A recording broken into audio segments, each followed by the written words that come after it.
Hello, it's Bee from Bespoke Crafts and welcome to my channel. Thank you for watching. Today we're going to be looking at a couple of tips that I looked at yesterday and I thought I'd share with you. This first one is to make some similar to not sprinkles, sequins, but I'm using embossing powders and embossing sprinkles. This particular one is from Stampulicious and it's a chunky black embossing enamel, and as you can see the grains that it is quite grainy, so I'm applying some embossing ink using the pen to place the product on. Now when you're melting this product you need to melt it from underneath, because obviously it just literally does just blow straight off if you do it any other way. It's not like a powder where it sticks to the embossing ink. So here I am. I've just that was really quick. When I was doing this, I hadn't got it under the camera to show you. This next product that I'm using, it's the white one, and it's the granules, and it's a Cosmic Shimmer embossing sprinkles, and this one is in Snowstorm. I decided instead of using the pen or the pad, I would go straight in to use some the embossing refill, the ink refill, which was a mistake. It's not a mistake for this project, but it would be a mistake to do it for anything else unless it was more controlled. I'll show you for why. Excuse me. Yeah, again you have to dry it underneath, but can you see around the edges there's like a it's just like a grease mark. So with what I'm doing today it doesn't matter. So the next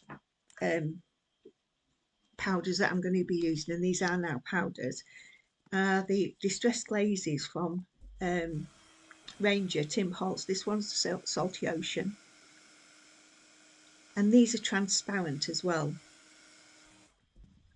I'm zipping through this because you don't want to be watching all of it.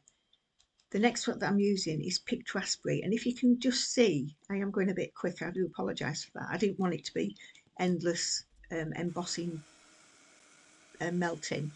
You can actually layer these over, and if you can see from the blue from the pink, it's made like a purple. And I wanted to try this on different embossing products as well. So I'm now using the Paper Mania embossing powder in pink. So all I'm going to do is melt all these up and then go on to the next one, and then I'm going to cut them out. The next ones that I'm using are these are the Wow, and they're inspired by Marion Emberson. I would really advise you to look at Marion's channel. She's absolutely brilliant. I love her to bits. She's brilliant. So these are, this is called A Hint of Blue, and I've done it on a brown cardstock, a dark cardstock, so you could actually see the colour actually on the what it looks like on a darker shade. So that was the blue. This one's the pink. And these again, these are transparent. If you do them on white, they're like a just like a shimmer of the colour. They are beautiful. Like I say, Marion Emberson, she is a not only a designer, but she does create these embossing powders, and like I say, she's absolutely brilliant. I would recommend anybody going to watch her channel. She's just down to earth, and she's a really she's a good artist. That's it. I love her to bits. So that was the pink, and now I'm coming up to the green. So this one is A Hint of Green. Now this one isn't quite as vibrant, and when I first looked at it I thought, oh, does it look a little bit blue? But no, it does look, it has got a green tinge to it.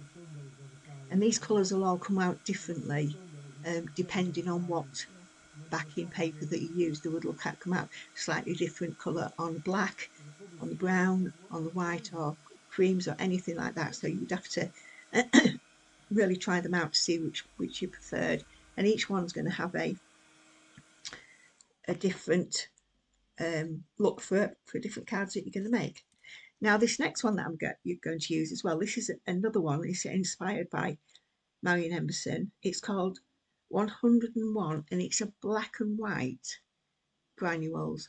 I took the top off to show you, and then I put the top back on because I didn't want to tip them all over. But what I decided to do with this one was get my pokey stick, and while it was still hot, do a little bit of blending. To be honest with you, I don't really know why, because I'm going to use that little die to cut out the shapes. So it was pointless really, but I just wanted to see what it looked like as well. So I've toddled off to my big shot to cut these out because there's quite a lot of them, as you can see, and I've used my chrome plate because it's going through quite a thick card and the embossing powder, so you do need quite a little bit of pressure for it. So here are all the little bits that you can put on your embellishments for your cards. Now I'm going to make a card using them, and just to see what they're like. That'll probably be the next project. But yeah, I was quite surprised. I'm quite pleased with them, and also the bits that are cut off, you can just see them to the right hand side. They can be used as embellishments on your cards as well. If it was me using them, like I say, I will cut around all the straight edges. They could be really good for mail cards. Now this is a hack, and it is from Ardith. If you've ever seen her channel, I recommend you go have a look at it as well. I can't post any of these channels because I'm not I haven't got enough subscribers to be able to do that at the moment, but I will do. But if you look for Ardith, then it's Ardyth. She's an American lady. Now this tip is just so simple. Why have I not thought of this before? Because I've got my little guillotine from Tim Holtz for my small sentiments that I want to put on, and you'll find that the little bit in the middle sometimes gets in the way, so you can't line it up properly. So I wanted to show you this one was cutting the making the cut just below the ink line. You're never going to be able to do it any other way, other than, well, you are if you just take your time. But if you add another piece of card, line it up perfectly, tape it down, you've just got made an extension to your piece of paper, to your piece of cardstock. That's not difficult, is it? How many times have I struggled getting it to line up properly without doing this? I cannot believe that I haven't done this. And if everybody else has done this before and you're laughing at me, laugh away is all I can say, because I can't believe it. So what I'm going to do, I'm going to do it again, and I think when I'm using doing it this time, I'm actually making sure that the imprint is right at the very top, as near as I can, if I remember rightly. Yeah, because I want to fine line it again. Just a tip when you're doing putting your ink down on anything, sentiments, I always use what ink was I using then? Oh god,